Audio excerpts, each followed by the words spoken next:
Well, I hope you guys have been watching our series on Newbie Boot Camp.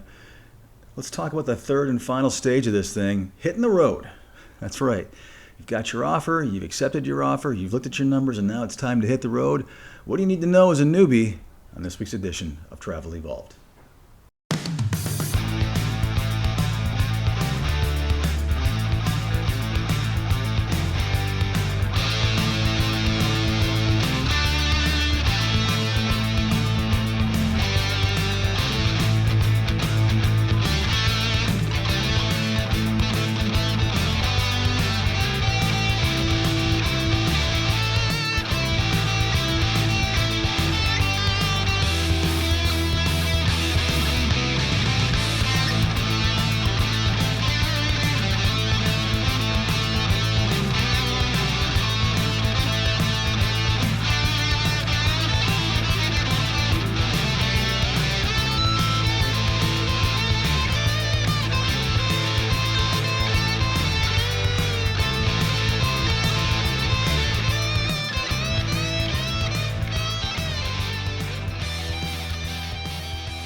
This is Travel Evolved. I am Mark Holloway, CEO of Next Gen MedStaff. Welcome, everybody, to the episode. This probably goes without saying, but first thing I want to say is I hope you watched parts 1 and part 2. And I hope you followed instructions in part 1, where before you went to part 2, you went back and watched a whole bunch of new episodes. There was a few I referenced in part 2 that I thought would be helpful for you to watch, so hopefully those of you who took the initiative to go ahead and do that. In this part 3, we're talking about, again, subtitled Hitting the Road, which means you're ready to take off. Now, again, I guess I shouldn't say this, but at the end of the episode, I'm going to tell you guys that you really do need to now start filling in some of your education, some of your information on some of the episodes we haven't highlighted, because it's really what makes the travel experience better. A lot of those things where we talk about, and sometimes I feel like, are these important enough episodes? And I think they are, because, again, I think especially the last few years, I don't know if, in reading the temperature out there, I'm not sure travelers are truly enjoying traveling anymore. And I don't mean to sound negative on that. I'm just saying, I think you guys are working really hard. You're making money. I think a lot of the focus on travel healthcare has shifted into financial and survival and that sort of thing. I totally understand. It's kind of like Maslow's hierarchy of needs. You can't satisfy one need unless the other ones down below it have been met. And a lot of you right now are in that safety needs, hierarchy, if you will, to quote Maslow. So I get it. But again, once you hit the road, and we'll talk about the things I think are vitally important for you to kind of finish up this 3-part series, and then I'm going to recommend, like I say, there's a lot of things that we cover on Travel Evolved that sometimes I kind of scratch my head and say, and it's mostly because I'm just a little bit uncomfortable talking about it. I'm not the touchiest, feeliest guy in the world, so I do struggle with some of those episodes. I do my best, and I hope it doesn't come across as insincere. It's just tough for me sometimes to talk about things that I want and wish for you guys that I oftentimes don't practice myself, and it's just the truth. I mean, I need to listen to my own words a lot and those sorts of things, but I do believe a lot of those episodes I'm talking about really do add to the travel experience. I think, that happy traveler, that hierarchy, that evolved traveler is a guy or gal that really gets that and understands that there is a whole lot more benefit to traveling than just the financial aspects of it. And I think we all need to focus on the more positive things that we have in our life, and I think that's part of where we go. So not getting too philosophical, again, I'm getting uncomfortable. No. I will reference that again at the end of the episode to go back and now start to round out your evolvement, if you will, of becoming a really high-level traveler. So, like I said last week, before we move into this episode, it's so incredibly important that before you have said yes and you sign a line that's dotted by that agency and you've agreed to the terms, that you understand what you're agreeing to. Now, I would caution you to be agreeing to things that don't pay properly between 36 and 40 and overtime well, and I would also caution you to not necessarily jump on an assignment if it's the first offer you have and you didn't shop around agencies. Hopefully you did your homework and you listened to us in part 1 and part 2. And we're going to assume for this episode that you really have, in fact, signed the assignment that makes sense for you and only for you. And again, this industry is so riddled with ridiculousness that you're the only one that knows if an assignment's truly for you. If again, you've been given the right information. I guess I should qualify that.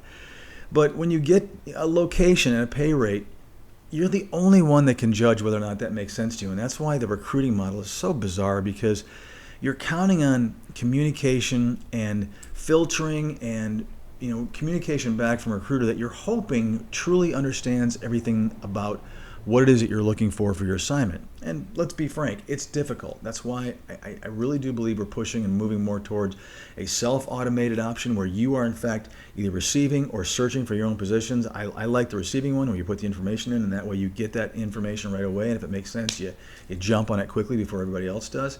It seems to be more efficient, more effective, and it's working for a lot of people that work for us.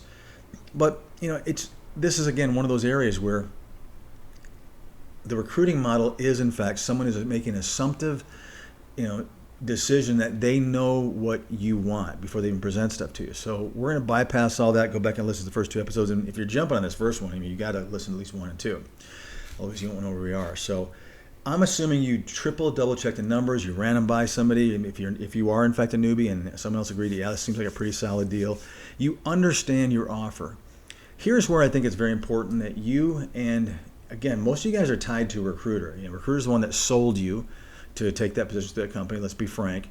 You are probably now going to be turned over to somebody else, but typically your recruiter, oftentimes for most companies, is your liaison still. If things are going wrong or not going well with, let's say, credentialing, you're not going to be talking oftentimes to the credentialing manager or an account manager. You're going to go back to your recruiter, the one that sold you to go to work for them, and say, hey, what's going on? I need help here, I need help there. And they will usually be more than willing to sweep in and try to fix things because they want that commission. They want to make money off of you. There are a lot of companies, I think, however, that you actually get transferred to a credentialing specialist, for lack of a better word, or trying to get a generic term that a majority of agencies probably will use. And I do think for some of those, you actually are hitched with that person, and you don't go back to your recruiter until that's been finished and accomplished, and then you are given first day instructions, and you go back to your recruiter and anything else that you need to have done. I'm sure there's people that are involved in recruiting the process. If you're getting reimbursed for certain things, if you have to go out and get a TB, or if you go get a blood draw for to get some of your titers done, that sort of thing, and all that's probably going to have different nuances for every agency. But here's where communication really starts to come into play. Now is where the agency really should be proving themselves to you that you're in good hands. They're communicating effectively and properly, and all the things that they're going to need, and things that you have to jump through hoops. And let's be honest, credentialing, in my opinion, is one of the yucky parts of our industry. It just is. And it, again, don't blame your agency. I know you like to. Agencies do not like to have complicated credentialing processes. That is all being dictated by the vendor or the hospital through the vendor. So it's not the agency. I mean, first of all, almost everything costs time, manpower, and or money to run reports and to do that sort of thing. So us agencies are not looking to increase that. What I've noticed over the last couple of decades plus is that the list gets bigger and bigger, and it's legal stuff. I mean, every hospital that's had a lawsuit, or somebody who's got a law degree that's working for that facility, that system, and said, hey, we better start covering our whats by adding this and adding this and adding that. It's all based upon risk management. So the list is going to continue to get bigger, and the requirements are going to become a little bit more demanding. And I do not expect the process of credentialing to become better, simpler, or easier, or more fun for you guys. I don't think it is. Look at any other industry that has anything like that. It's just all gets worse because there's other people that get involved, and they want more and more and more things to cover their butts, and so they're not exposed. And that means dump it on you, and it's your requirement to go get it. It's the agency's requirement to make sure that it's satisfied before they can give you those first day instructions. So let's talk about credentialing for a little while. I've said this many, many times. Here is where the hidden BS in our industry starts to really rear its ugly head, and I don't like this part. And I'm actually working on a really good solution for Next Gen Med Staff that I think makes things really, really fair across the board, which I think is all any traveler would want. Credentialing costs money. I mean, again, the bigger you are, the more cost per credentialing person, per candidate, so to speak. So it probably costs you less and less to run a background check, to do a drug screen, to run some local different checks, to have a system set up with a LabCorp or Quest where you can go in and get some of your titers done and that sort of thing. The bigger you have, the more volume you have, the cheaper it's going to cost per individual. So truly what I will say, and it's a pretty fair statement across the board, the bigger your agency, the less you particularly cost them to become credentialed. I think that's fair because they're buying those things in volume, whether it's a self-testing assessment or whether it's a background test or whether or not they've got something, the bigger they are and the more people they have, that are reimbursing for a lot of their medical things and, like I said, titers, they're going to be able to buy a little bit cheaper than the smaller companies. So I think that's a pretty good rule of statement. And so there is a cost. And again, a lot of agencies pretend like this cost that they're spending, if they're reimbursing, and most of us do, most of us reimburse, there's a disingenuous feeling out there that like agencies don't want to be honest and tell you that this is coming out of your part of the pie. And it absolutely is.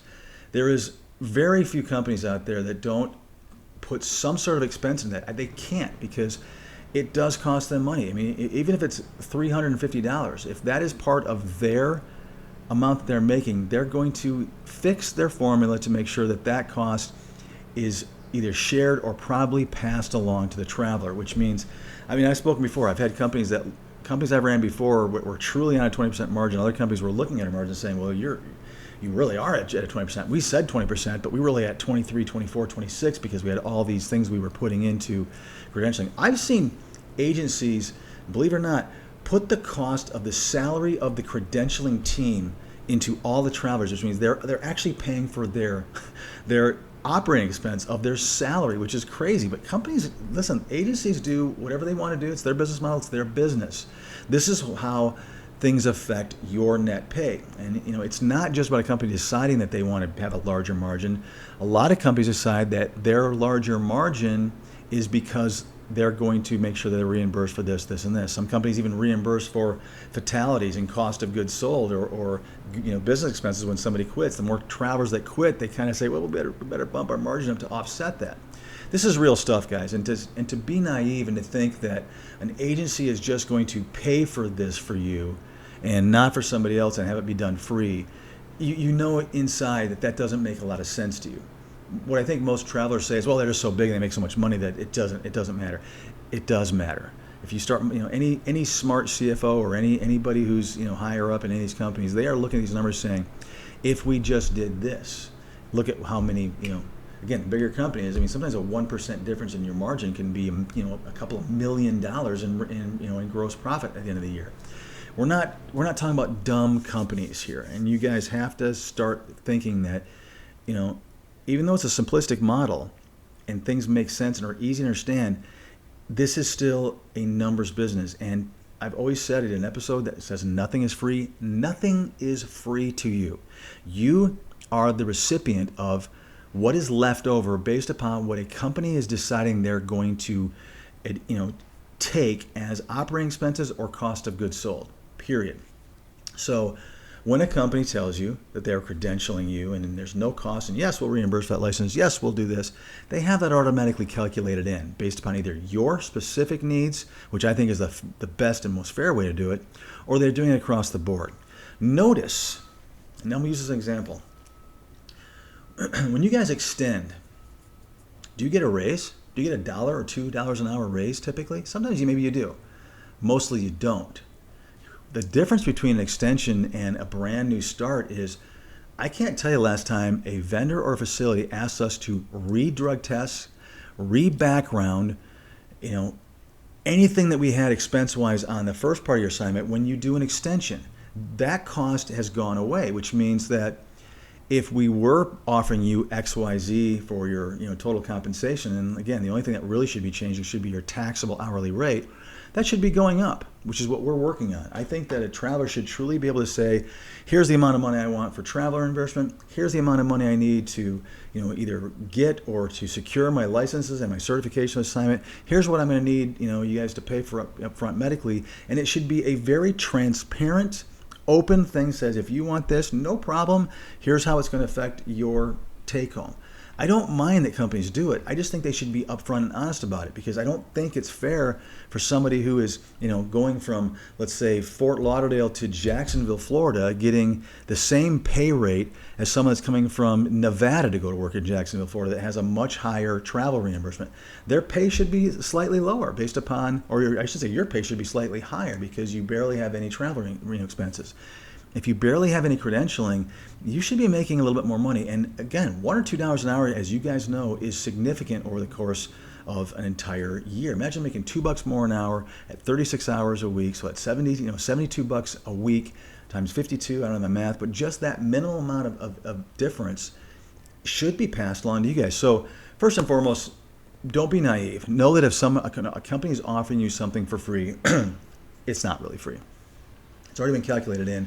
The difference is you're getting that benefit, whereas somebody who didn't need it isn't, and their pay rate's still the same. So oftentimes you're the one that is not getting anything, yet your pay has been reduced to cover those that happen to be needing that right now during this part of their assignment. This isn't. It's like that, the shell game where you're trying to move stuff around, and I think there's a lot of naive recruiters out there that maybe are really young, and a lot of them are in our industry. It's a pretty young person. I mean, I'm being stereotypical, but if you look at a cross section of the average age of recruiters, I'm sure you're going to find that's going to be somewhere in the late 20s that these guys and gals are in, and oftentimes they're not either privy to this kind of information or they don't really think about it.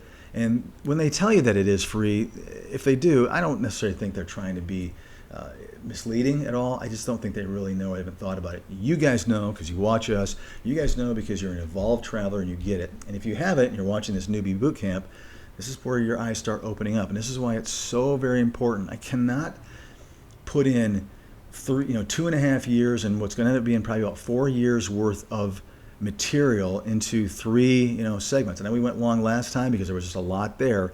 The first time I kind of counted you guys covering stuff. This one's going to be kind of right in the middle of the road, but I can't put it all in there. So I am trusting and imploring you guys to go back and listen to episodes. If the title doesn't make sense, trust me, like the pie, we're talking about the bill rate, an extraordinarily vital episode. Company margins, how companies make money, how recruiters make money. All those episodes that are really important, you got to go back and watch, or you're just going to have a 36,000 foot view of what we're really talking about. And I know I talk quickly. I know sometimes I actually say things erroneously, and I don't like to re-record stuff, so you'll go, did he mean that? Did he mean overtime? Did he mean whatever the term I'm using? If you watch it again, you'll realize that maybe I misspoke on something, but you'll get the overall gist of it. Most travelers' reactions when they start seeing some of these blatant things like that, your first reaction is oftentimes to get angry because you feel like you've been duped for years and years. And I understand that reaction. And it is more common than anything else. When I start really opening people's eyes personally to the 36 to 40, I'd say 80% of the time they're kind of angry. And they're not angry at me, but they you can just hear it on the phone. They start thinking about all the years and all the assignments they've taken and all the weeks where they've worked over 36 hours. And I get it. It makes them mad. And I hope it does, because this is how you guys can actually affect the travel industry. If you don't like what you're seeing out there right now, stop taking contracts for people that are promising you things are free and pretending that they're not costing you, and stop taking assignments where people aren't paying you properly. So, all right, on the other episode we talked about, on a few episodes, I talked about setting up some other accounts. I still think it's very important, especially if you have the luxury. If you're, if you're making more money on this this assignment you just accepted than you think you need to spend, I think for a lot of Americans, it's important to hide that money from yourself. It's amazing. I'd say probably 95 to 96% of everybody that works for our company has one account. Now, most people have more than one account, but they put all of their direct deposit into one account every Friday. And I like it when I see people diversify their stuff and say, hey, I want just $100 to go here. I see some people that add, $25 for a tax. They just want to make sure they get a refund.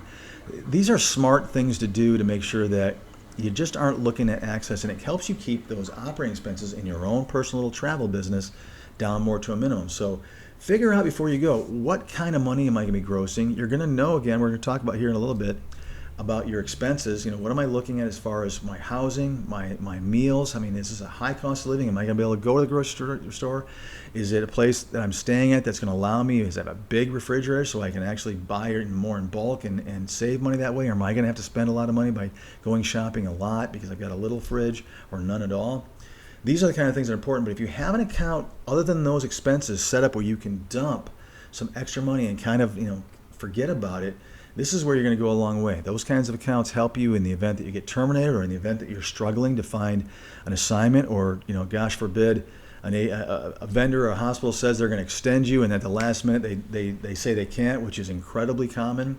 And all of a sudden you're scrambling and you're not going to get a paycheck for 2 or 3 weeks. So you've got a nest egg. Really, really important. Really consider that because all of us agencies are geared where most of the payroll, either we're doing internally ourselves or we've got companies, all of that allows us to have people kind of diversify and throw money in different accounts.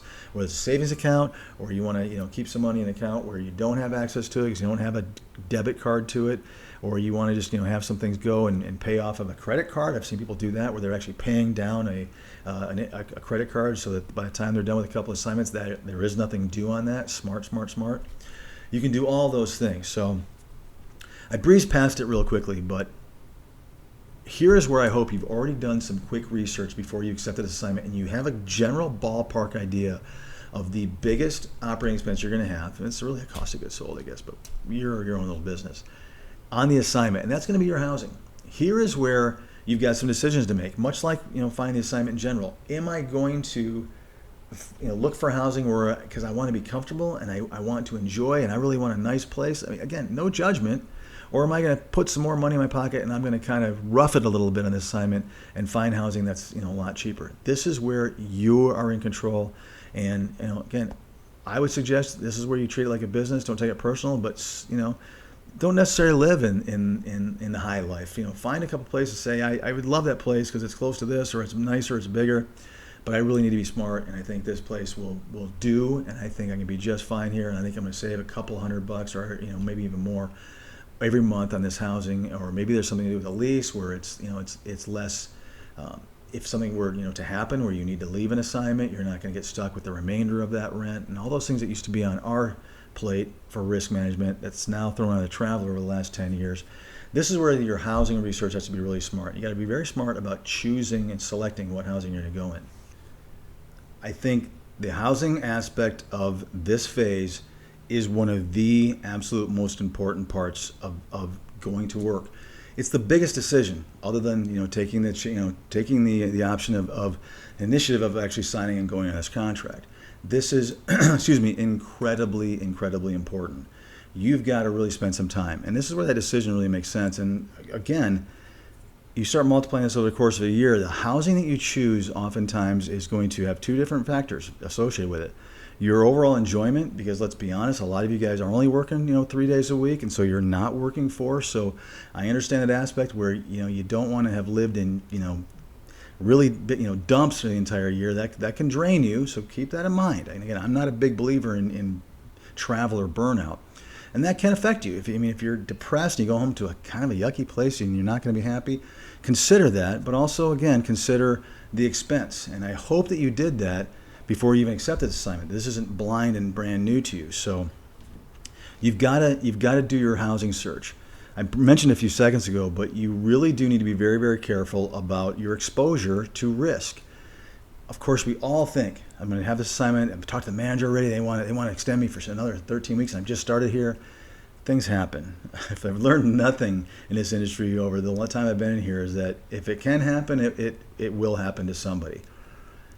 Be careful with signing off on a 3-month lease. And I've had veteran travelers that have done that because they really got emotionally attached to a certain housing situation, and they ignored that little voice that said, this is probably not a good idea because I think I'm going to be here, but I really want this place. I think that's a deal breaker for me. I think that you should really be searching for a place that has an option to get out in the event that something happens. And I think that's a fair thing to say. I understand that sometimes that's not a possibility, but you should be having that be your number one, I guess, request is the place that has the least amount of length of time that you are, forced to pay rent at, regardless of what happens with your assignment. that's going to be the highest one on my list. That's going to be the highest one on my list. If it ends up being a hotel stay or an extended stay type situation, you can afford that. That makes more sense to me oftentimes than an apartment that you can't get out of. You have to assume the worst, and even though you might pay a little bit more for that extended stay type scenario, knowing that if something were to happen tomorrow to my assignment, or I have to leave, or the hospital fires me for something that's not my fault, or their census drops, I would love to know that I'm not going to have to pay for another 6 weeks, 8 weeks of rent somewhere because I promised them I would. So just be careful and be aware. Limit your exposure as best you can on housing. This probably goes without saying, we haven't done this episode. I wanted to do early on, but it's kind of one of those episodes that I don't know is going to be for everybody. But I do want to talk about automotive care at some point. It is important for, I don't care who you are, what your age is, what your driving skill is. If you're going to someplace, let me say you've never been in the snow, or it's been a long time since you've been in the snow, and you're taking one of those high lucrative assignments during the time of year where it's snowy in an area that it does snow a lot in, car care is going to be important. So this probably goes without saying, but just think about it. Just make sure that your vehicle, if you're driving, which most people do, and I recommend driving to every assignment, you've got a reliable vehicle and you've had it checked and serviced with a mechanic or a place that you trust at home. Another great thing about phones and our technology nowadays is I just had a vehicle worked on out here in California that I've had for a long time, and the guy, he underquoted me, but he stuck with his word. He was very, very had a lot of integrity. He wants my business a lot, and he said, just please give me a good review on, I think it was Yelp, and I did. And I told everyone what happened. This guy, it probably should have cost me about $500 or $600 more to get the work done I needed, but he had trouble finding the parts, and it was a difficult thing for him. But he stuck with his quote. He wasn't going to, oh, by the way, I've got some bad news for you. And I really appreciated that. And at the end of the day, he still made money on me, but Yelp and those things do kind of help you in this scenario. You tend to be able to use reviews and that sort of thing on businesses, on Airbnbs, on housing, to kind of be in your benefit. So look at those. If you see that you're renting up somebody that's got some bad reviews, run away. It's no different for you. If it's good reviews, it's probably going to be a great place for you to stay. So do that. And first, I know I was talking about automotive. I jumped back to housing there, but with that sort of thing, if you've got somebody at home you trust, that's where you want to get your car taken care of. I don't know why I went back to housing. I was looking at the wrong thing, but my point was about automotive care, but housing applies too, so sometimes things happen for a reason. But have that mechanic that you trust that's got great reviews. Look at your car before you go. You don't want to have to try to deal with that in a strange town. If you've got somebody every time, I would have that be my last thing I do a few days beforehand. I'm going to take it in, have them just check it out, make sure everything looks good, so I don't break down the road, and I'm not going to have an issue where I'm stuck someplace for a couple of days, or worst case scenario, they can't get parts in, and I may end up having to cancel an assignment because I can't get there in time. I've seen that happen recently. It's not fun. Here's where I think, if you haven't already, and I think this is now where you put a lot more work and research into the area, the town, and the hospital that you're going to. This is where I think a lot of things can start to improve. You kind of need to know what you're doing. I don't think it's a good idea just to jump in your car and start driving blindly to this town, across country or across the state, and just get there and start figuring out. Have a place where you're, before you leave, if you're on a laptop, your phone, or you're, on a PC, where you can do some research and start planning ahead. Just figure out, how far away is my housing from the hospital? Where are some good places for me to go grocery shopping? Where can I eat? What's some good fun things and recreational things for me to do? Where all the nuances that are important to you, do it now before you get there, so you're not, turning and spinning wheels trying to figure stuff out once you're there. I would do it early on. You need to talk about you need to talk about your insurance at this point. Again, once you've signed with that agency, you need to know when your insurance kicks in, what the nuances are. If you're taking insurance courses, all predicated on that. How do you get your insurance cards? Most of us have to jump through hoops because most insurance companies are not set up like most businesses, I should say. So they treat you like you're an internal employee, and sometimes we don't get our cards for weeks and weeks. Now, almost every insurance that you guys would get, I know with the ones that we've used and have used in the past, we can get you a temporary card instantly by downloading it. And those work just every bit as good as anything else. So you should be able to get literally a prescription filled, or something happens, you need to go see a doctor the day that your insurance kicks in, which for most of us agencies is in fact day one. It should be. Again, that's one of those deciding factors I didn't talk about choosing your agency. If insurance is important to you, then make sure you're asking those questions before you sign with that company. I think insurance is something I missed that last time, but it is part of your package, so be very, very careful. All right, let's talk about orientation for a little bit, because I think this merits a little bit of our time. Every hospital, every facility has a different orientation. I've heard across the board. I've had so many people that have been over-orientated, if that makes sense. Very little orientation for other people, to the point where both of those two extremes can oftentimes frustrate you guys. I know you either want to hit the floor running, or this is getting monotonous, or you get thrown to the wolves with very little or no orientation to the unit, where you don't even know where things are. That little bit of, just that fundamental, thing. How do I do this? How do I can't even get on the system yet. I can't even start to, put in orders or do my charting, because I can't even get in. All those things are important, but ask those questions. You're going to go through an orientation. If you're a newbie that you've never gone through, it's going to be treated as if you are going to be able to hit the ground running. Most orientations for travelers are pretty streamlined. Again, based upon that unit and that hospital's experience and what's worked for them and what hasn't worked for them in the past, they're all going to be different. But this is where you're going to get your orientation for your unit, and I'm hoping that it is satisfactory to you, that you have enough. If it's not, you need to be vocal and ask for more. Be careful, though. Again, I'm not telling you, I want to be careful how I say this, but I've had a lot of travelers that, over the years, I've had travelers terminated because it just doesn't seem like they were getting it. They were asking so many questions that the facility kind of felt like, I don't think this traveler really is a good fit. And I think I'd agree with them on most cases. If they're asking that many questions that far into the assignment, one of two things happen. Either they just don't have the clinical ability to work there, or in fact the orientation was really bad and that hospital didn't provide the information they need. But this is your chance to make sure that you're really comfortable for the rest of your assignment, and that you know what you're doing, and you feel confident that you are familiar with the procedures and everything about that unit and exactly how to do your job over those next 13 weeks. So ask during orientation. Don't be afraid to, if you don't get something or something's not making sense to you, or you need some clarification on a policy, please ask while you're in there. Don't wait for that to be something that becomes an issue for you, once you're out of the orientation, because they tend to be less flexible and less understanding once the orientation is done if you're still not getting something. So let's talk about payroll with your company. Again, every company has different ways of doing things. Every company has different philosophies. We've just changed ours. We're trying to make ours much more streamlined. We're trying to do things that, are against the grain a little bit with the industry. We think that pay is an area that can be improved, because there's errors that happen there, and most of them have to do with timesheets and how to get them in and be able to read those. So we have really excited about our new way of doing things, where it's a two-way communication. You're seeing things before payroll runs. Hopefully your company's done that, but you at least need to understand what it is that you're supposed to be doing. How do you guys get my hours? How do I verify that you have my hours? How do I verify those hours? Can I do it before I get paid? Or is that something I have to battle with after after the check has been released? And every company is going to be different, but at least you need to make very, very clear, how do I properly get paid, and how do I communicate with you the hours of the previous week, and how do I get communicated back, if I do, on that pay and how that pay is going to roll. This is important. Listen, every time we bring a new vendor, usually right away, but if I haven't, by the time we actually start booking people with them, I'm personally on the phone with somebody in our accounting department, making sure that we understand the billing process and the timekeeping process. We don't want to goof up, and a lot of these are very complicated. A lot of these, if you don't do it perfectly, they just don't pay us. So it's very, very important.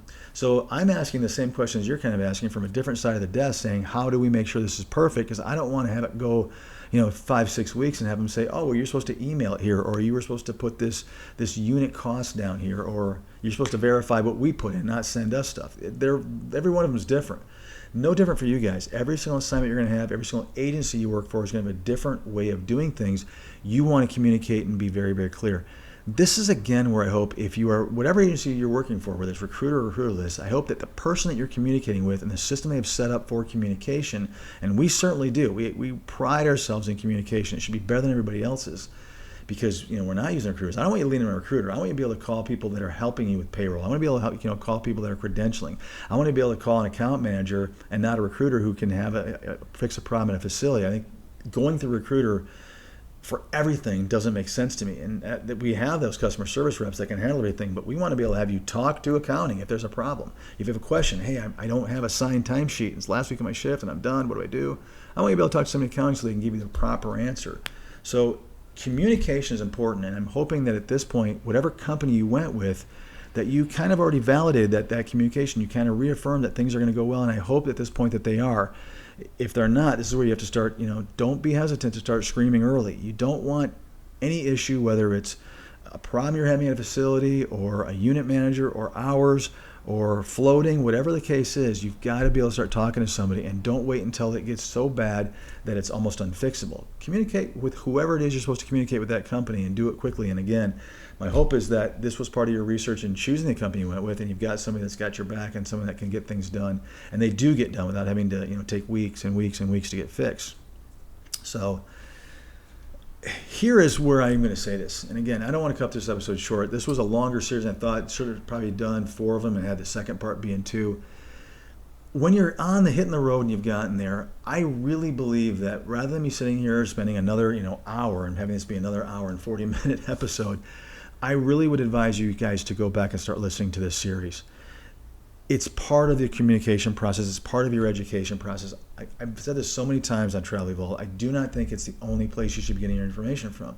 But as of right now, it's a unique place that I don't know any place else where you can get true, transparent agency information that you guys never have gotten or received, since the travel industry, started, was a travel industry since its inception. There are some people that are trying to do some good. There's some recruiters out there that are no longer recruiting, that are helping. There's some travel nurses that help. This is one avenue, and I think, again, I understand that I'm pushing Travel Evolve. I know that there's I said this last time. I know there's commercials on there. There's now breaks. Like I said, it is pennies. It is not meant for that. It's actually meant to make it more searchable. I get that's a pain in the butt, but there is no reason other than I'm wanting you guys to go back and become really smart travelers. I wish I could educate the entire travel healthcare with a wave of a wand to have the knowledge that I have. I truly do. That's why I want more and more people to watch this, because if more and more travelers knew the things that we try to teach you on Travel Evolved, then the industry wouldn't be in as bad a shape as it is right now. Because right now, I do believe hospitals, agencies, all kind of victimize you guys and pounce on some of your ignorance. I'll just say it like it is. They count on it. If 99% of every company is ripping you off for the 37th hour on a 36-hour contract and only paying you taxable income and not taxing you on the rest of your meals and incidentals in an hourly ratio, you're getting ripped off. And if they're only taking your taxable income and multiplying by times and a half, well, that tells you that's not my full income at 1.5. That's only a portion of it. You're being ripped off. If you guys are settling for this and being uneducated, then that's on you. I'm sorry, that's on you. There are companies out there that are doing everything they can to try to be the top paying companies out there, and there's a bunch of good ones that's really what they do. They're trying to be top paying. They get it. They know they're going to get more business if they pay more. And there's a whole bunch of companies that just work on volume, and they just saturate the market and they flood it, and they're very aggressive, and they grow their company that way. No judgment here. You guys are the ones that make the judgment. I'm not allowed to make a judgment. If you guys start scrutinizing the agency in which you guys take offers through, I think you're going to change the industry a lot. And I think right now, again, this is first week in November of 2023. We're almost into 2024. I think the industry can change, and I think it absolutely needs to. And if nothing else, the last 6 to 9 months shows you that we need a big shot in the arm. This agency is stagnant right now. And we think that the model of how you look for, find, secure jobs with a recruiter is just completely outdated. I don't know of many other industries besides our armed forces and a few other temporary places that still rely upon recruiters. The word recruiter is kind of becoming solely recognized with healthcare staffing. Doesn't that surprise you? Why isn't everybody else that's looking for labor or looking to fulfill contracts don't typically do it through recruiting? You know that IT doesn't do recruiting very much anymore. It's all done through applications and having the candidate apply to the positions they're looking for. Because it works. It works, guys. We're just the last industry to try to touch it because there's a bunch of people out there that don't want you guys to try it. And you need to try it because when you really start looking at it, it doesn't make any sense to any other way. So, last employment, please go back out. Now's the time to start filling in. You've got time. Download a whole bunch of episodes because there's going to be times probably where you're going to lose, your Wi-Fi or your ability to be able to get your satellite radio in your car. And if you've got some things downloaded in your phone, you can just go ahead and play it, and you'll be able to listen to, whether it's us with a guest, and again, I can't just be me. That's got to be pretty old and monotonous. Start mixing up some of the things you've downloaded between ourselves here at Travel Evolve, some other travelers, some things that make sense to you, so you can start to really understand this business that you're in, and you have to understand it. That's what I'll say, and I'll finish up this whole series by saying in Newbie Boot Camp that please just don't become a traveling healthcare professional blindly. Please don't ever stop your education. It'd be like an athlete saying, hey, I've made it in the NHL and I no longer need to really practice or improve my game. That's wrong. If you want to be at the top of your game while have decided to be this a traveler in an already very difficult career, then you've got to take this to the next level. I implore you guys. I see it night and day between travelers that understand and travelers that don't. And the travelers understand, man, they get it. They're so easy to communicate with. There's no like, what do you mean kind of thing, because they've done the work themselves, and we make sense, and a lot of companies make sense. If a company doesn't, if you don't run across companies that don't make sense, that probably means you've got to start working on some filters, because there are some things out there that you're being told that cannot make sense to you. But if you're going to be naive about it, you're going to get eaten up out there. And I don't think this newbie experience of yours is going to last very long, because you're going to walk away saying, oh, I didn't like that very much. And I think a lot of that's going to fall on you by not preparing yourself to become a healthcare traveler. So, with that, I guess the last thing I'll say is, while you're on assignment, let me wrap it up this way. You do need to be proactive. You need to start thinking about, are you going to extend and covering your bases. Please don't trust managements in the hospital that they're guaranteed they're going to extend until you sign a contract with your agency and with a facility that says we are going to keep you. Assume that something is going to go wrong. Cover your butt. Tell your recruiter or tell your agency if you recruit us, hey, I might extend here, but I want to get an offer because I want to have a backup plan. And then I'm going to be able to use that offer to say, are you going to extend me this week? Because if not, I'm taking another assignment. And a lot of you guys are doing that. You're saying, I took an assignment, and the hospital's coming back at the 11th hour saying, would they stay? And the answer is no. They've already accepted assignment. They asked you repeatedly if you were going to extend them.